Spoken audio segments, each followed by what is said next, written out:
Audio Jungle.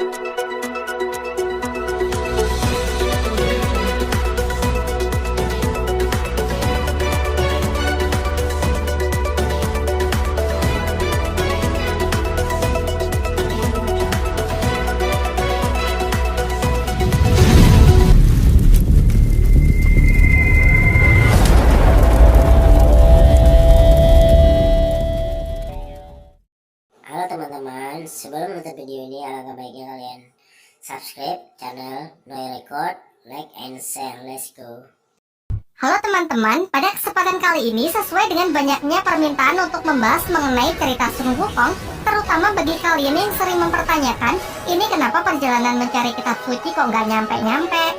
Why? Menjawab hal itu, film animasi yang berjudul Perjalanan ke Barat bertajuk Selamat Tinggal Sun Wukong akan saya bahas dalam 15 menit ke depan. Benang merahnya menceritakan peristiwa yang terjadi pasca Sun Wukong berhasil mendapatkan kitab suci yang justru dikhianati oleh Kaisar Langit. Tanpa berlama-lama langsung saja ke ceritanya. Pada suatu malam, Sun Wukong datang ke Istana Langit, yaitu tempat dari para dewa, untuk menemui putri dari Kaisar Langit yang bernama Su Yi. Pertemuan pertama mereka berlangsung di bumi, dan mereka pun juga saling menyukai. Namun sayangnya aksi Wukong diketahui oleh pasukan langit yang menganggap tindakannya ini melanggar aturan karena telah menerobos tanpa izin. Dalam sekejap ia pun langsung dikepung oleh 100.000 pasukan langit. Su Yi yang menyaksikan hal itu juga tidak bisa berbuat apa-apa karena sebenarnya ia juga bersalah sudah menjalin hubungan dengan orang luar. Ditunjukkanlah kekuatan Sun Wukong yang sangat luar biasa. Bahkan tim elit yang bernama 8 Jinggang sudah menyatukan seluruh kekuatannya dengan mudah bisa Wukong kalahkan.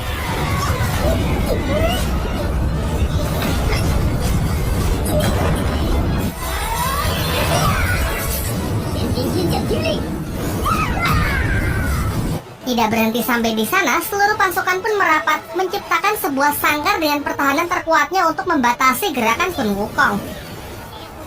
Tetapi kekuatan dari Wukong masih saja menggila. Ia pun melepas ratusan duplikatnya dan menghancurkan pertahanan itu baik dari luar maupun dari dalam. Sampai pada akhirnya, Panglima tertinggi Kerajaan Langit yaitu Dewa Erlang menghantamkan tombak api untuk menyapu bersih Bunsin milik Sun Wukong. Pertarungan yang maha dahsyat antara dewa terkuat melawan sang kera sakti pun tak terhindarkan yang menggetarkan langit dan bumi.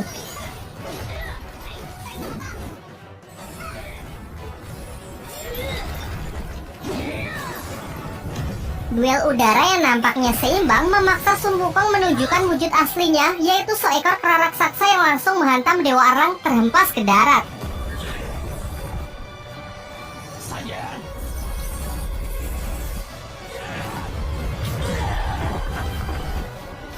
Tak ingin kalah, sang dewa pun juga mengeluarkan kekuatan maksimalnya dengan menggunakan tombak api yang mampu memborbardir tempat itu. Serangan itu nyaris mengenai Su Yi yang tak jauh dari pertarungan mereka. Beruntung Sun Wukong masih sempat berbalik untuk membawanya ke tempat yang lebih aman dan meminta Su Yi menunggunya sampai semuanya berakhir.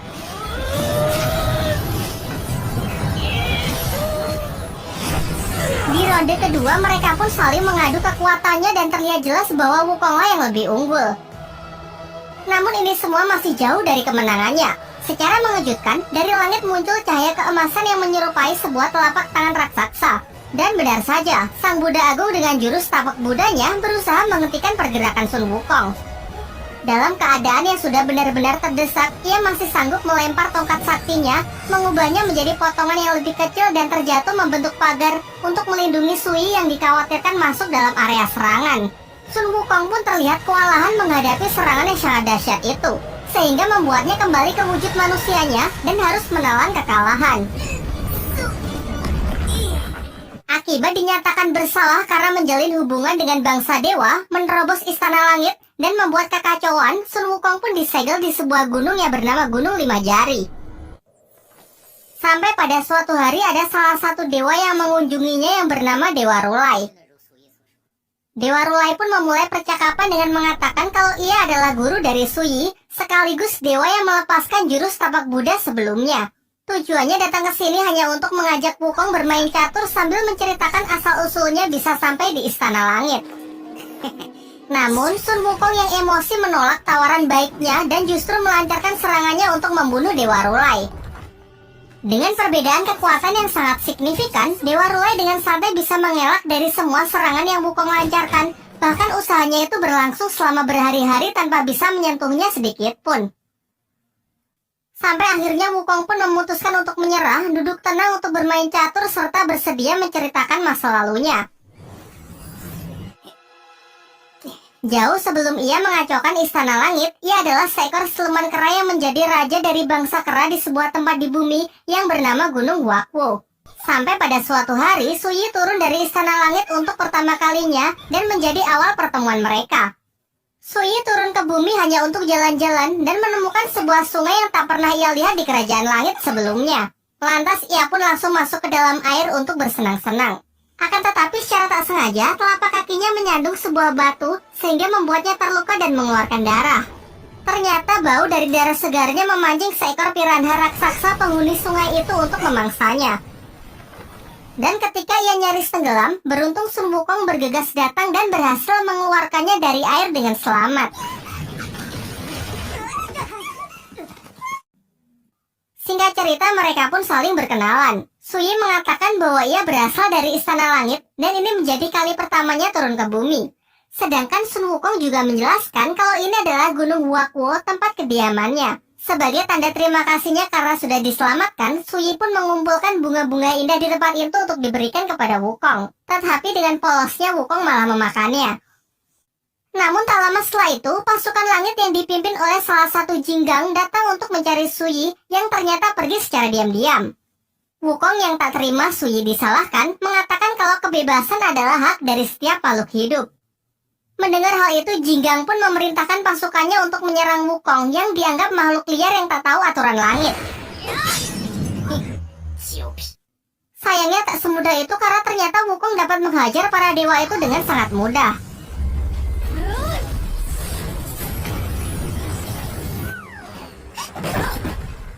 Su Yi pun lantas segera merelai mereka dan bersedia ikut kembali ke Istana Langit untuk menyudahi perkelahian mereka. Kini di hadapan Dewa Rulai, Wukong pun mengaku bahwa membiarkan Su Yi pergi pada waktu itu adalah penyesalan terbesarnya. Lanjut ke ceritanya, sejak pertemuan pertama mereka, Su Yi sering sembunyi-sembunyi turun ke bumi hanya untuk menemui dan bermain bersama Sun Wukong. Banyak waktu mereka habiskan bersama untuk berkeliling menikmati pemandangan di Gunung Wakwu. Wukong juga mengajak Su Yi masuk ke dalam sebuah gua yang merupakan tempat terindah di sana. Ia menceritakan sewaktu kecil ia sering sekali bermain di tempat ini. Wukong pun menyarankan agar Su Yi tinggal di sini saja bersamanya untuk selamanya. Namun Su Yi menjelaskan bahwa ia dilahirkan di Istana Langit. Ia tidak punya pilihan karena sudah menjadi takdirnya untuk tetap tinggal di sana. Su Yi juga mengatakan kalau ia sangat menghormati ayahnya yang mengemban tugas mulia untuk menjaga cahaya kehidupan di dunia. Ia berharap suatu hari nanti Sun Wukong juga bisa menjadi dewa yang hebat untuk turun menjaga keadilan dan menegakkan kebenaran. Terakhir Su Yi memberikan bulu ekor pertama yang jatuh dari Lang Pao, hewan suci peliharaannya yang merupakan lambang dari perdamaian.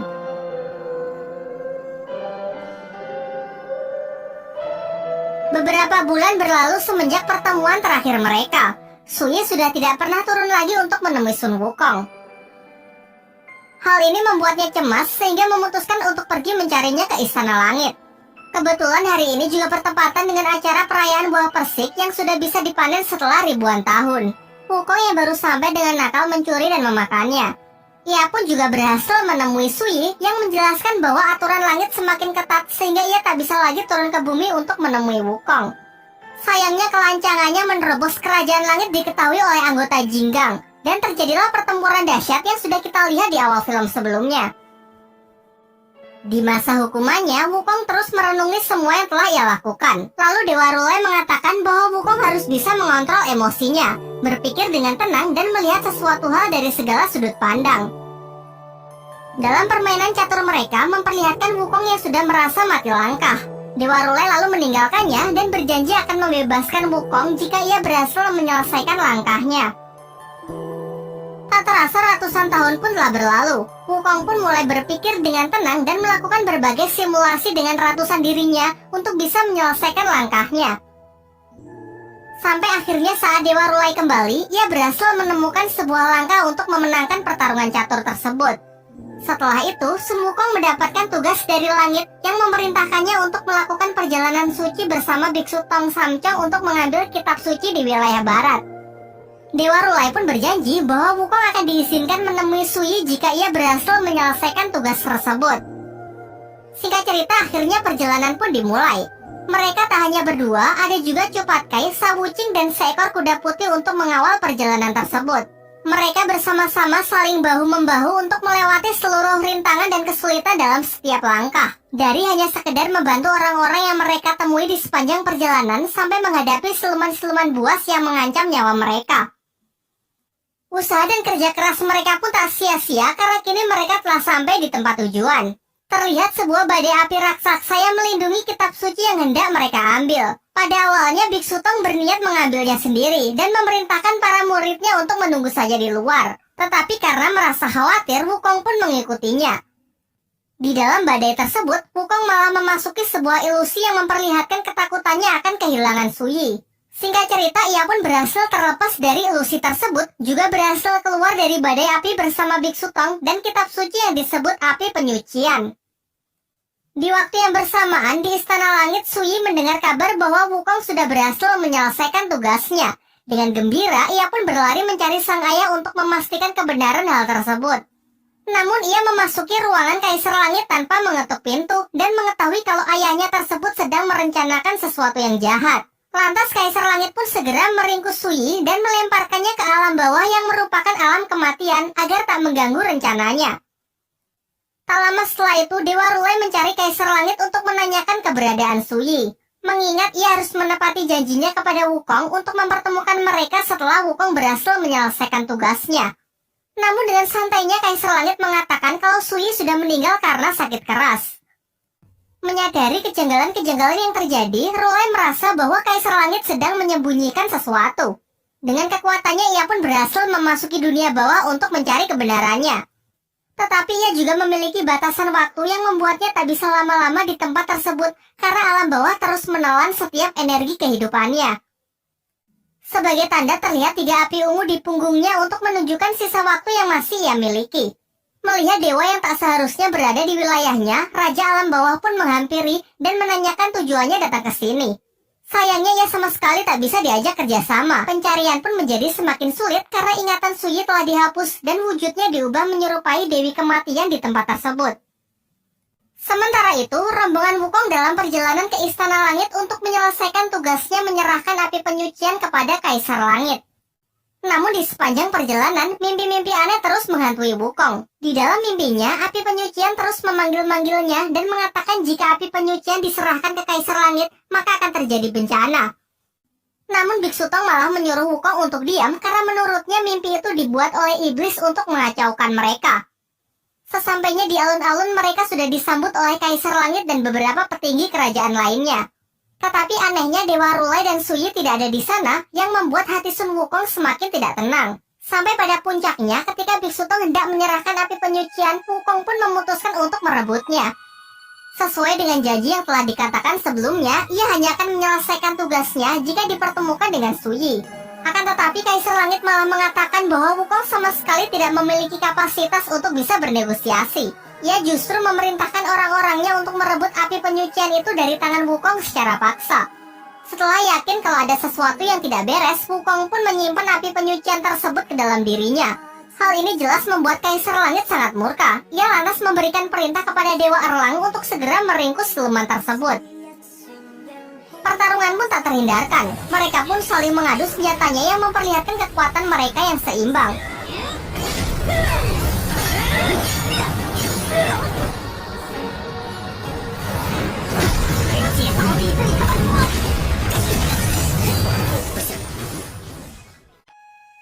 Lalu Dewa Sangsin yang mengetahui kelemahan Wukong menyuruh Biksu Tong untuk membacakan mantra agar kekuatan Wukong melemah. Namun Biksu Tong nampak ragu untuk menurutinya, ditambah lagi sembari bertarung, Wukong berusaha menjelaskan bahwa ini adalah jebakan. Ia pun semakin dilema setelah melihat para dewa itu juga menyerang Patke dan Wuching. Sampai pada akhirnya ia pun memutuskan untuk membaca mantra yang memang sering ia gunakan untuk mengontrol Sun Wukong. Alhasil, Wukong yang bertarung sambil menahan rasa sakit di kepalanya, lengah dan dimanfaatkan dengan baik oleh Dewa Erlang untuk menghunuskan tombak apinya tepat ke dadanya.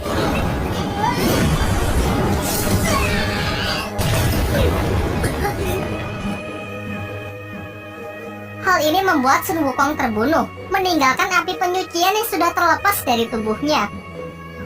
Terlihat dari kejauhan, tragedi ini juga disaksikan oleh Dewa Rule yang sama sekali tidak bisa membantu karena terikat dengan aturan langit. Meskipun jasadnya sudah mati, jiwa Sun Wukong yang dirasa masih sangat kuat disegel jauh di dalam samudera.